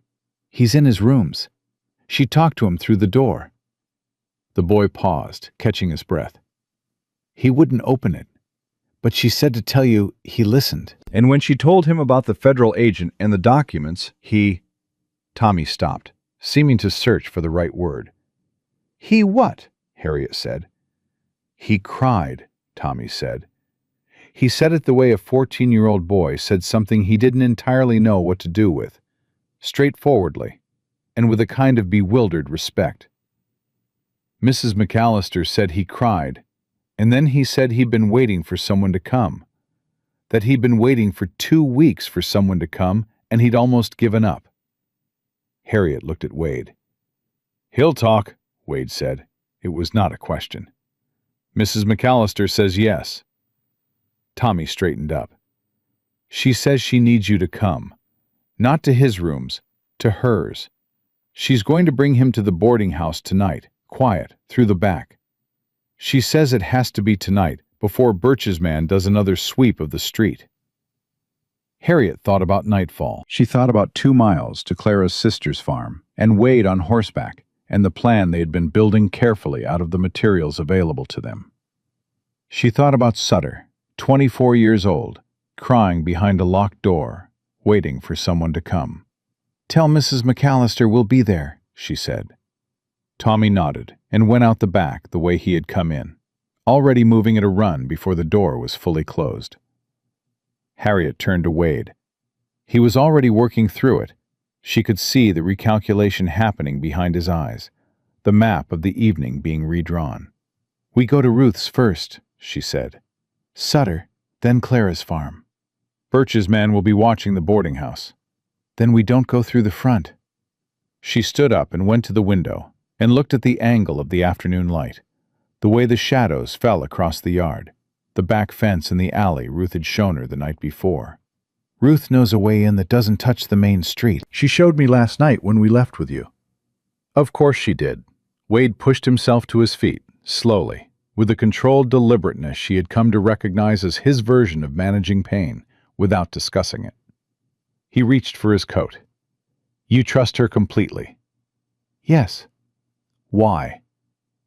It was a fair question, the kind of question the man who had spent years in rooms where trust was a weapon, used it as a tool rather than a virtue, asked automatically and without judgment. Harriet thought about it honestly. "Because she had nothing to gain from helping me, and she helped me anyway," she said. "And because she's been in this town for 30 years, watching Birch take things from people, and she's still here. She didn't leave. She didn't accommodate him." Harriet picked up her medical bag. She stayed, and she kept track, and she waited for something she could use. She looked at Wade. "That's not a frightened woman. That's a patient one. Those are different things, and I trust the second kind." Wade looked at her for a moment. Then he said, "Your husband trained you well." "My mother trained me. Thomas refined it." She moved toward the back door. "Come on, stay close, and don't try to match my pace. We go at the speed your side allows." "My side is fine." "Your side is 2 days old, and held together with yarrow and linen and stubbornness. Tell me it's fine again, and I'll leave you here." The almost smile, full enough this time that it actually reached his eyes. "It's adequate," he said. "Better." She opened the door. "Let's go." The back route to Ruth's boarding house took them along the creek bed and through the alley behind the hardware store, moving through the spaces between buildings the towns like Redemption Creek generated without intending to. The unglamorous connective tissue of back gates and wood piles, and the narrow passages between structures that only the people who had been somewhere long enough to need them ever learned to use. They moved without speaking, Harriet setting the pace and Wade keeping it, and she was aware of him behind her, with the particular awareness she had developed in the past 24 hours. Not quite the way she had been aware of Thomas, which had been the awareness of a long and settled intimacy, but something with its own specific weight. The awareness of someone whose safety had become operationally relevant. And then, somewhere between the platform and the oilskin packet, and his name said honestly for the first time, had become something other than operational. She did not examine that thought. She filed it in the same place she filed other things that needed attention and could not have it yet. And she kept moving. Ruth's back door opened before they reached it. Ruth stood in the frame with a lamp already lit against the coming dark, and behind her, visible in the kitchen light, was a young man sitting at the table with his hands wrapped around a cup of coffee, and the look of someone who had been alone with something unbearable for long enough that the presence of other people felt almost physically painful. Sutter looked up when Harriet and Wade came through the door. He was younger than she had expected, younger even than Clara had suggested, with a face that would have been ordinary under ordinary circumstances, and was currently the face of a person who had not slept properly in weeks. His eyes went from Harriet to Wade, and then to the badge that Wade had produced from somewhere on his person and laid on the table without ceremony. "Deputy United States Marshal," Wade said. "Wade Callahan, Cheyenne office." Sutter looked at the badge for a long moment. Then he looked at Wade. Then, with the absolute exhaustion of a man who has been holding a door shut with his whole body and has finally decided to step aside, he said, "I've been keeping copies." Wade went very still. Copies of what? Every deed that went through that office. Sutter's voice was flat and slightly mechanical, the voice of someone reciting something they have rehearsed in their own head so many times it has lost its texture. Every false transfer. I made a copy of each one. Dates, names, file members. I kept them because... He stopped, swallowed. Because I knew what it was. I knew from the third one what it was, and I kept doing it because Birch told me my mother would lose her house if I didn't, and I... He stopped again. The kitchen was completely silent. "Where are the copies?" Wade said. Sutter reached into his coat and produced a folded envelope, thick with papers, worn at the edges from being handled and rehandled and carried and hidden and worried over for however many weeks it had been since he had made his decision and not yet found a way to act on it. He put it on the table beside Wade's badge. "I want protection for my mother," he said. "I want her house safe and her name out of this. And I want..." His voice broke slightly, and he steadied it with visible effort. "I want people to know I wasn't part of it willingly. That I tried to stop. That I kept the copies because I knew someone had to." Harriet looked at this young man sitting at Ruth McAllister's kitchen table with his weeks of solitary terror and his envelope of copied deeds and his desperate need to be understood rather than simply used, and she felt something in her chest respond to it with the same reflex that had responded to the pulse under her fingers on the platform. The same fierce and fundamental refusal to let something salvageable be lost. "We know," she said. "Marcus knew. That's why he kept your name in his notebook, with a note that said you were watching." She leaned forward slightly. "He didn't think you were part of it, Mr. Sutter. He thought you were a witness, waiting for a way out." Sutter looked at her. His jaw worked. He nodded once, short and unsteady, and looked back down at the table. Ruth set a plate of food in front of him without comment. He picked up the fork with the automatic compliance of someone who had forgotten to eat recently and had just been reminded. Wade picked up the envelope and opened it and began to read, and Harriet watched his face as he went through page after page of Sutter's careful, frightened record-keeping. And what she saw there was the expression of a man who has just watched a case he thought was solid become unassailable. He looked up. He met her eyes. "This is everything," he said. "I know," Ruth said from the stove without turning around. "Marcus said the same thing when he found out the boy had been keeping records." She turned then, and her expression was the same iron-gray steadiness it always was. But underneath it, something had shifted. The particular quality of a woman who has been waiting for a long time for the right moment, and has just recognized it arriving. "He said if we ever got all of it together in the same room, Birch would have nowhere left to stand." Harriet looked at the table. The oilskin packet, Sutter's envelope, the notebook from Marcus's fireplace, Clara Foss's testimony, not yet written but waiting, a mail rider who would come through tomorrow on his regular route and leave with all of it in his saddlebag, headed for Cheyenne. She thought about Marcus. She thought about Thomas. She thought about the particular arithmetic of what things cost and what they were worth, and whether the accounting ever really balanced. She thought about $4.11 and a dead man's promise, and what it felt like to step off a train into a town that didn't know her name and decide, without knowing why, to keep moving. She thought it balanced.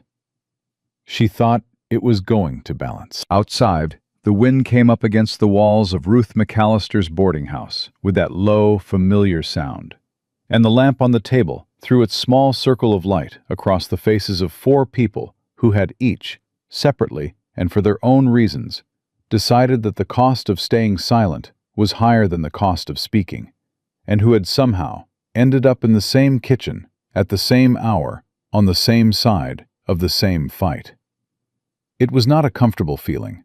It was not a safe one. But Harriet had stopped requiring comfort and safety from her feelings sometime in the 2 years since Thomas died.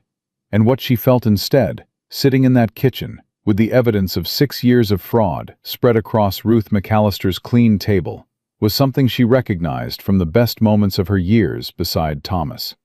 The particular fierce clarity of a person who knows exactly what needs to be done and has exactly the tools to do it. She reached into her medical bag and produced Marcus's notebook and set it on the table beside everything else. "We write Clara's statement tonight," she said. "All of us, together. And tomorrow, when Daniel Marsh comes through, it all goes with him." She looked around the table. Every word, every name, every number, all of it. Nobody argued. They wrote through the night. Clara Foss arrived at Ruth's boarding house at 9 o'clock, brought in through the back gate by Tommy Briggs, who had ridden to her sister's farm and back in the dark without being asked twice. She sat down at the kitchen table, read what had already been assembled, and then picked up the pen Ruth set in front of her and wrote her statement in a steady, unhurried hand that did not waver once. 4 pages, every detail. The date she had gone to the clerk's office, the name of the deputy who had pulled the file, the man at the back counter who had watched and said nothing until he had something useful to offer, the deed with George Foss's forged signature, the riders who came to her property that evening, the 30 days that became 26. When she finished, she set the pen down and pushed the pages to the center of the table and folded her hands in her lap and said, "George would have wanted this." No one responded, because there was nothing to add to it. Sutter's copies filled 11 pages when laid out in order. A meticulous, chronological record of every false deed processed through the Redemption Creek County Clerk's office over 4 years, with file numbers and dates and the names of both the displaced owners and the shell company that received the transfers. He had written them in a small, precise hand, each entry identical in format to the last. The handwriting of a young man who had understood from the beginning that if these records were ever going to matter, they needed to be exact. Wade went through them twice, checking each entry against the documents in the oilskin packet. He did not speak while he worked. Harriet watched his face and learned from it, the small tightening around his eyes when something confirmed what he already knew, the brief stillness when something exceeded it. By the time he looked up from the last page, the lamp on the table had burned a third of the way down. 7 families, he said, not 6. There's a 7th transfer here that didn't make it into Marcus's ledger. The Halverson property, north of the canyon, filed 14 months ago. He looked at Sutter. "Do you know the Halverson family?" Sutter nodded. He had eaten the food Ruth had put in front of him, and the mechanical quality had left his voice, replaced by something that was not yet ease, but was further from despair than it had been 2 hours ago. "Older couple. They moved east after the county notice. Went to live with their son in Nebraska, I think. I don't know if they're still—" "We'll find them," Wade said. It was said with the quiet certainty of a man who had done this before, who knew how federal investigations worked and what they required and what they produced. They're on the record now. That's what matters. Harriet organized everything into the order that would make the most sense to a federal marshal reading it cold. Documents first, then the copied deeds with their dates establishing the timeline, then Clara's statement, then Marcus's notebook with the witness names, then a single page in Wade's handwriting summarizing the case and his recommendations. She did it the way she had organized Thomas's patient files, with the logic of someone who understood that the person receiving the information needed to be able to move through it quickly and arrive at certainty without unnecessary effort.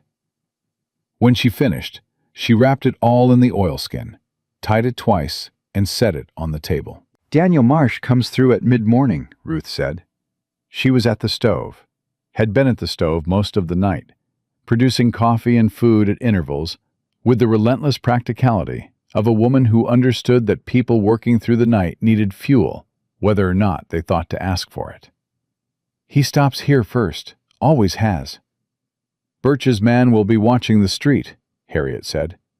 "Birch's man watches the street every morning. He also drinks a cup of coffee at the saloon at 9 o'clock, because Birch doesn't start his day until 10, and there's no point watching before then." Ruth set a fresh cup in front of Wade. "Marsh comes through at 9:30. I'll have the packet ready when he arrives, and he'll leave with it in his saddlebag and ride on to his next stop the way he always does." She looked at Harriet. "Nothing out of the ordinary." "Except everything," Clara said quietly. "Except everything," Ruth agreed. They kept watch in shifts through the rest of the night, 2 sleeping while 2 stayed awake, though Harriet found that sleeping was a theoretical proposition rather than a practical one. She lay on the narrow bed in the room she had been given and looked at the ceiling and thought about the morning with the focused, slightly detached attention of a person who has made all the decisions available to them and is now waiting for the outcomes. She thought about Marcus, who had spent 18 months collecting evidence and 30 years building a life in a town that repaid him by taking it. She thought about George Foss, who had built 300 acres worth of breeding stock and died believing it was going to last. She thought about the Halverson family, on a train to Nebraska, with whatever they could carry, leaving behind something they had built with their own hands. She thought about what Marcus had wanted to give her. Land. A start. The thing he had that a woman with $4 and a dead husband's medical bag needed most in the world. She thought about the fact that he had died before he could do it, and that the only thing she could give him in return was the thing he had been trying to do himself. She got up before dawn and went back to the kitchen.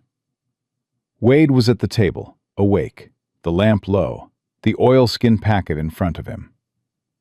He looked up when she came in.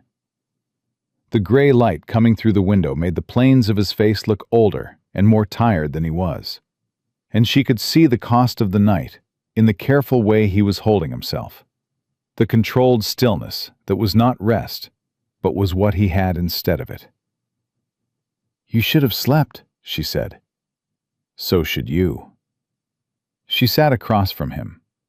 The kitchen was quiet in the way that kitchens are quiet in the early morning, the particular quality of a room that has held a lot of activity and is resting between one instance of it and the next. "After Marsh leaves," she said, "what happens?" "The packet goes to Chief Marshal Hendricks in Cheyenne. He'll verify my report and move within 48 hours. Federal warrants for Birch, the Burlington attorney Harlan Voss, and whoever signed off on the transfers at the railroad's acquisition office." Wade paused. "Birch will likely have some warning. Men like Birch usually do. But it won't matter. With what's in that packet, he has nowhere to go that federal jurisdiction doesn't follow." "And the families who lost their land?" "The fraudulent transfers are void once the deeds are proven false. The properties revert." He met her eyes. "It takes time. Courts, filings, hearings. But it reverts." Harriet thought about Clara Foss writing George's name with a steady hand at midnight. "How much time?" 6 months, maybe. Less if the railroad cooperates to limit their own exposure, which they'll be advised to do. He paused. "The Halverson property is more complicated since the family relocated, but recoverable." His voice was careful and precise, the voice of a man reporting facts.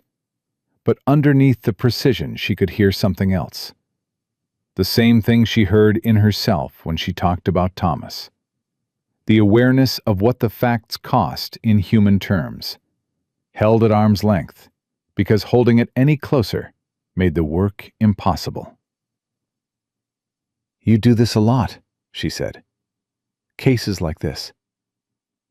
"Land fraud in the territories is the most common federal case in Wyoming right now. The railroad expansion has created more opportunity for this kind of scheme then the marshal's office has agents to investigate. He looked at the oilskin packet. Marcus Hale sent his letter to the right office at the right time. We had the capacity to respond. A year earlier, 2 years earlier, he stopped. He still would have died, Harriet said. Probably. Wade's jaw tightened.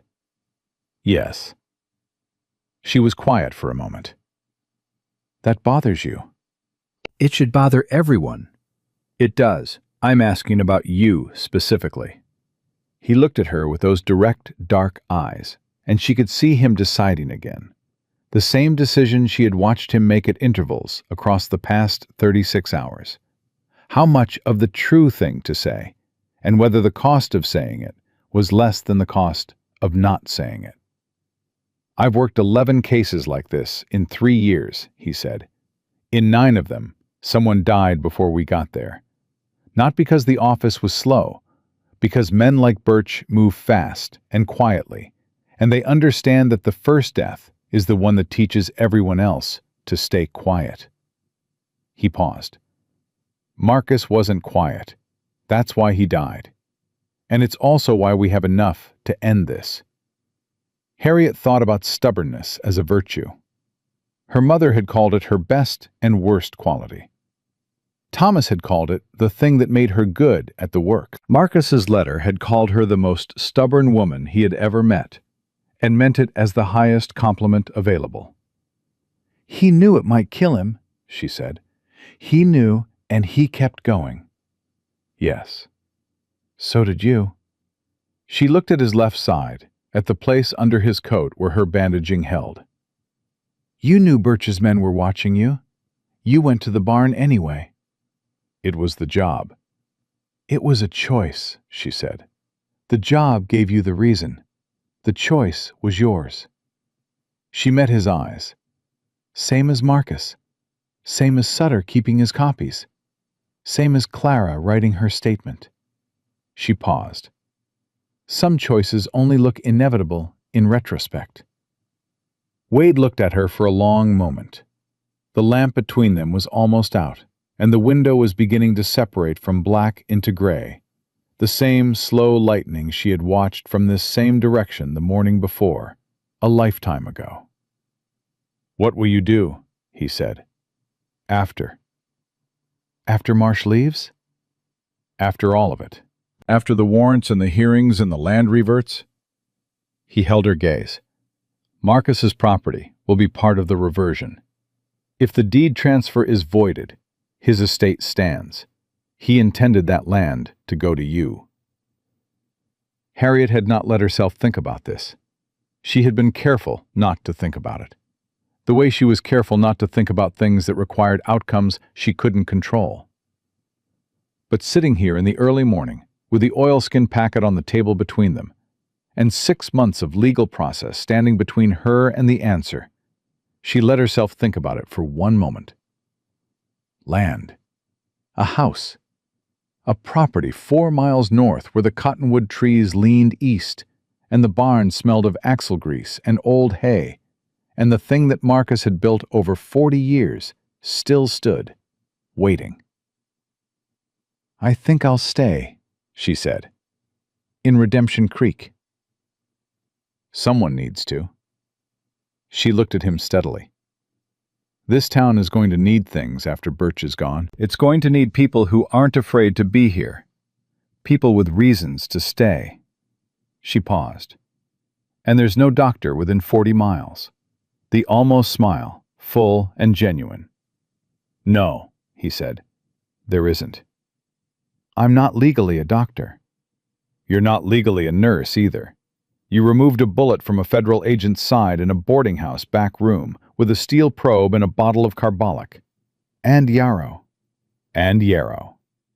The smile reached his eyes, the way it rarely did, and what was in his eyes when it got there was the same thing she had felt moving through her chest in the moments she had not been examining.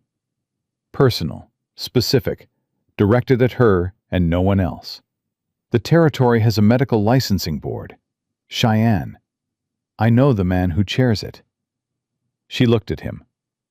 "You're offering to introduce me to a licensing board. I'm offering to tell a man I know that there's a woman in Redemption Creek who saved my life and set a fractured leg and managed a wound infection in conditions that would have challenged a trained surgeon, and that the territory is wasting a considerable resource by not giving her the legal right to do what she already does." He held her gaze. "What you do with that introduction is your business." Harriet was quiet for a moment. She thought about Thomas's medical bag on the floor beside the bed in her uncle's house in Philadelphia, waiting. She thought about 4 years of standing beside a good man's work and learning it thoroughly, and being told that learning it was not the same as being permitted to do it. She thought about what her mother had said. Knowledge is the one thing no one can take away from a woman. Her mother had been wrong about that, but she hadn't been wrong about the knowledge itself. "Thank you," Harriet said. The morning came in fully around them as they sat there, and Ruth arrived in the kitchen at 7 to start the stove and found them still at the table and said nothing about it, which was the most eloquent thing she could have done. Daniel Marsh arrived at 27 minutes past 9. Harriet knew it was him before he came through the door because she heard his horse on the street, and then Ruth's voice, and then a man's voice she didn't know, easy and unhurried, the voice of a man on a regular route, doing a familiar thing. She was standing in the kitchen doorway when Ruth brought him in. He was perhaps 45, weathered and compact, with a particular self-contained quality of men who spend most of their time alone on long stretches of open ground. He looked at Harriet, then at Wade, then at the badge Wade produced and set on the table. His expression did not change substantially. "Marcus said this day might come," he said. He said it without drama, as a simple statement of fact, the way Marcus apparently said most things. "He was right," Wade said. "We need you to carry a package to Chief Marshal Hendricks in Cheyenne. Personal delivery, his hands only, today. I've got 7 stops between here and Cheyenne. Skip them. Build the federal office for the lost contracts." Wade met his eyes. "Marcus Hale trusted you with his fail-safe for a reason. I need you to be that reason today." Marsh looked at the oilskin packet Ruth placed on the table in front of him. He picked it up and felt the weight of it and set it back down. "What's in it?" "Everything that ends Edgar Birch." Marsh was quiet for a moment. Then he picked up the packet and put it inside his coat, against his chest, and buttoned the coat over it. "I'll need to stop for water at the canyon relay," he said. 2 hours out." "Stop for water," Wade said. "Don't stop for anything else." Marsh nodded once, touched the brim of his hat to Harriet in a gesture that was genuine rather than reflexive, and walked back out through the front of the boarding house to his horse, and the street, and the road south to Cheyenne. Harriet stood at the kitchen window and watched him go. Ruth stood beside her. Clara Foss was at the table with her hands around a cup of coffee, watching the middle distance with the expression of a woman who has just done the largest thing available to her and is waiting to discover what it costs. Sutter was in the chair by the stove, asleep finally, his face in sleep younger than it had any right to be. "It's done," Ruth said quietly. "The sending is done," Harriet said. "That's the part we could do." Ruth watched the street through the glass. Marsh was already gone, around the corner, already a man on a regular mail route doing a familiar thing. "The rest isn't ours." "No," Harriet turned from the window. "But it will be." Birch's man came through the street at 10 o'clock as usual, and found nothing unusual to report, and went back to report nothing unusual. And that was the last ordinary hour Redemption Creek had for some time. The federal warrants arrived on the 4th day, not from Cheyenne, as Harriet had expected, but from the nearest federal circuit office, activated by a telegraph from Chief Marshal Hendricks that had apparently moved faster than any telegraph Harriet had previously heard of. with the particular velocity of a man who had been waiting for this case to be airtight and had just received confirmation that it was. 4 deputy marshals rode into Redemption Creek on a Wednesday morning.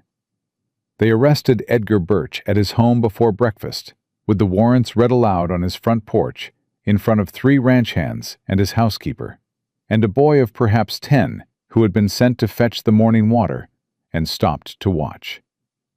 They arrested the deputy clerk Sutter had identified as complicit, not the young Sutter himself, who had been formally designated a cooperative witness, but an older man who had processed the original transfers with full knowledge and had been on Birch's payroll for a decade.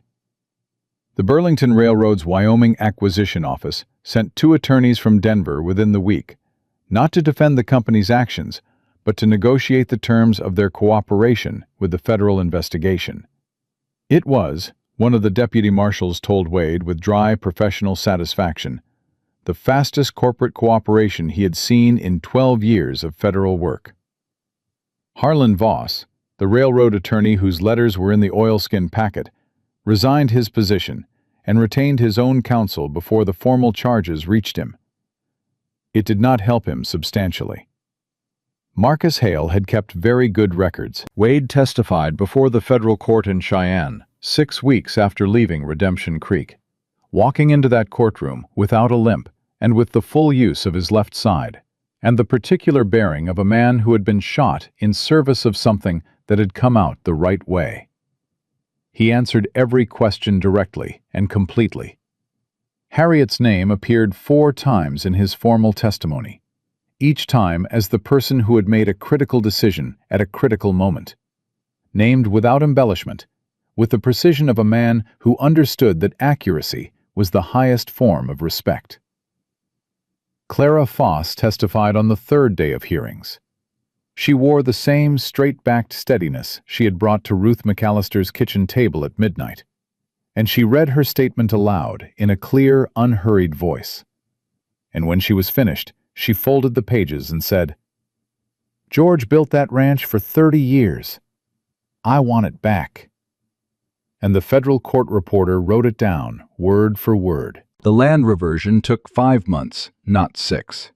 The Halverson family was located in Nebraska and notified by federal letter. 2 of the 7 families returned to their properties. 3 accepted settlements in lieu of return. Clara Foss came back to her ranch on a Tuesday in April with her daughter from Denver and Ruth McAllister and Harriet, and she walked through the front door of the house George had built and stood in the kitchen for a long time without speaking, and no one asked her to. Marcus Hale's property reverted to his estate in March. The estate had no family to contest the inheritance he had specified in his legal will, filed in the Redemption Creek County records 3 years before his death, naming Harriet Calloway as his sole heir. The county attorney who processed it was new to the office, the previous attorney having resigned in the aftermath of the federal investigation, and he told Harriet when she came to sign the papers that in 30 years of practice he had never seen a will that was clearer or more deliberately constructed. "He wanted to make sure it held," the attorney said. "He was a careful man," Harriet said. She drove out to the property that afternoon alone, in the wagon Ruth had lent her, along the north road past the cottonwood trees that leaned east. The house was cold and needed work, and the barn needed a new door, and the kitchen garden was the ruin of something that had once been tended with love, bare and flat under the spring sky. She stood in the yard and looked at all of it, the work of it, the scale of it, the particular reality of a thing that had existed only as possibility for so long, and had now become simply, concretely, hers. She had a meeting in Cheyenne the following week with the man who chaired the territory's medical licensing board.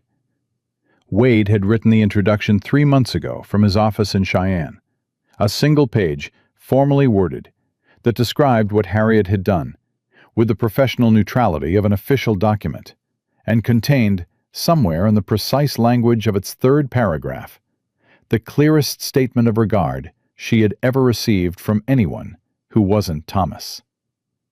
She had read it twice. Then she had put it in her medical bag, beside the carbolic bottle and the yarrow and the probe that had been Thomas's. And she had written back to the licensing board, with the particular directness she brought to everything that mattered. And she had waited. The letter confirming the meeting had arrived on the same day as the property deed. She thought about that for a moment, standing in Marcus Hale's yard in the spring light. The particular timing of things, the way certain days arrived, carrying more than one future at once, requiring you to hold them all at the same time, without dropping any of them. She heard the horse before she saw it, coming from the south road, moving at a steady pace. She turned. Wade Callahan rode into the yard, looking nothing like the man she had found bleeding on Marcus's barn floor, and everything like the man she had come to know in the months since. Upright, deliberate, with those direct dark eyes that she had learned to read the way she had learned to read patience, by what was present rather than what was performed. He dismounted and tied the horse at the post, and walked across the yard and stopped a few feet from her, and looked at her the way he had looked at her in Ruth's kitchen in the early morning, personal and specific, and without the careful management of it that he usually maintained. "The deed went through," he said, "this morning." He looked at the house, the barn, the yard, then back at her. "It needs work. I know. The kitchen garden is salvageable. The soil's good. I know that too." He was quiet for a moment. She waited, because she had learned that his silences were not absence, but the presence of something being decided, and that what came out of them was always worth the wait. "I put in for a reassignment," he said. "Territory Field Office, based in Redemption Creek. It's a smaller jurisdiction, but the work—" He stopped. "There's enough work." Harriet looked at him. "You're staying?" "I'm asking if that's something you can manage." She thought about what he was asking, beneath what he was asking. Not just geographic proximity, not just professional practicality, but the whole of it, the specific and complicated whole of two people who had met in a barn at midnight, and lied to each other, and told each other the truth, and kept each other alive through the particular intensity of 4 days that had compressed something that might otherwise have taken years into a shape they both already recognized. She thought about Thomas, who had been steady and kind, and had loved her completely, and who would have told her, in his precise and affectionate way, that grief was not a reason to stop living in the direction of things that mattered. "I think," Harriet said, "that a territory field office needs a proper premises." Wade looked at the house. "The second bedroom would need to be an office," she said, "with a door that closes." "That's reasonable. And I won't be interrupted when I'm with patients." "Also reasonable. And when I'm wrong about something medical, I expect you to tell me. And when you're wrong about something legal, I'll tell you, and neither of us will pretend otherwise to make the other one feel better." "Agreed." She looked at him. He looked at her. The spring light was the kind that made everything slightly more real than it usually was, and in it his face was open and honest, and completely without the careful management she had watched him practice for so long. And what was there instead was exactly what had been building since the moment she had pressed 2 fingers to his throat in a dark barn and felt his pulse answer her. "All right then," Harriet said.